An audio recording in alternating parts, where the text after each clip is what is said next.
Bapak, Ibu, Saudara-saudari yang terkasih, setiap dari kita sebagai murid-murid Yesus dan juga rahmat anugerah atas sakramen baptis yang telah kita terima menjadikan karya anugerah bagi Allah di dalam hidup kita.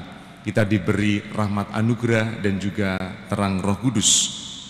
Dan tugas itulah yang kemudian menjadikan rahmat untuk kita. Kita sebagai orang-orang Kristiani, sebagai murid-murid Yesus diberi tugas untuk mewartakan sabda Tuhan, mewartakan damai, sukacita, dan juga harapan bagi banyak orang. Khususnya di tahun jubileum ini kita mendapatkan rahmat anugerah supaya dalam hidup kita pun kita menjadi harapan, menjadi tanda kehadiran Allah di dalam hidup sesama kita.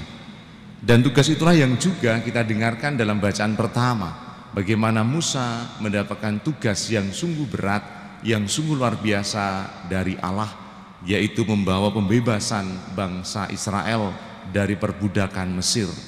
Tugas yang tidak mudah, dan itulah yang kemudian juga membawa keraguan bagi Musa. Ada sikap ragu, ada hati yang merasa tak pantas menerima tugas yang begitu besar, sehingga dia mengatakan, siapakah aku ini mendapatkan tugas yang besar. Tetapi rasa pengalaman kecil di hadapan Tuhan yang dialami oleh Musa, merasa tak berdaya menerima tugas perutusan yang begitu besar, ditegaskan dan diteguhkan oleh Allah bahwa Allah akan menyertai Musa dalam tugas perutusan itu. Dan akhirnya Musa di dalam kisahnya menjalankan tugas itu dan mampu membawa kebebasan, harapan baru bagi bangsa Israel keluar dari perbudakan Mesir. Inilah keterbukaan hati Musa kepada kekuatan Allah. Perasaan atau pengalaman yang merasa kecil inilah yang menjadi sikap kerendahan hati dalam diri Musa dalam tugas perutusannya, sehingga dia mengandalkan Allah di dalam hidupnya. Musa tidak mengandalkan dirinya sendiri, tetapi mengandalkan Allah di dalam tugas perutusannya. Dalam bacaan pertama juga menegaskan hal yang sama, bagaimana Yesus mengatakan, aku bersyukur kepadamu ya Bapa Tuhan langit dan bumi, sebab semuanya itu kau sembunyikan bagi orang bijak dan orang pandai, tetapi kau nyatakan kepada orang kecil. Ya Bapa, itulah yang berkenan di hatimu. Yesus menegaskan bahwa apa yang menjadi kehendak Tuhan itu dinyatakan, dibukakan kepada orang kecil. Apa artinya? Inilah, orang kecil adalah orang yang sungguh tak berdaya di hadapan Tuhan. Dia merasa kecil di hadapan Tuhan, sehingga orang kecil inilah yang sungguh mengandalkan kekuatan Tuhan, tidak mengandalkan kekuatannya sendiri. Seperti apa yang menjadi sikap Musa di hadapan Tuhan.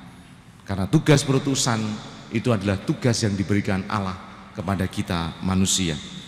Bapak, Ibu, Saudara terkasih, semoga sikap batin iman di hadapan Tuhan seperti yang diteladankan oleh Musa menjadi kekuatan bagi kita dalam hidup kita sehari-hari, dalam tugas perutusan kita, dalam berbagai hal apa yang sudah menjadi panggilan hidup kita di tengah keluarga, di tengah tugas karya kerja kita, tanggung jawab kita masing-masing, di tengah keluarga, masyarakat, dan juga gereja. Semoga hati kita selalu terbuka kepada rahmat Allah di dalam hidup kita. Kita merasa kecil di hadapan Tuhan, dan pengalaman kecil itulah yang kemudian membuka hati kita selalu mengandalkan Allah yang selalu menyertai kita, sehingga kita tidak merasa ragu, kita tidak merasa takut, karena kita percaya bahwa Allah selalu menemani, selalu menyertai kita. Itulah iman yang sejati, itulah murid-murid Yesus yang sejati. Dan akhirnya kita mampu mewartakan rahmat anugerah, dan kehadiran kita dimanapun sungguh akan menjadi tanda kehadiran Allah dan membawa harapan, keselamatan, kebahagiaan bagi banyak orang. Mari kita hening, kita resapkan sabda Tuhan, sehingga hati kita sungguh selalu terbuka akan anugerah Allah. Kita rendah hati di hadapan Tuhan dan selalu mengandalkan Allah di dalam perjalanan hidup kita. Kemuliaan kepada Bapa dan Putra dan Roh Kudus, seperti pada permulaan, sekarang, selalu, dan sepanjang segala abad. Amin. Kita siapkan dengan persembahan.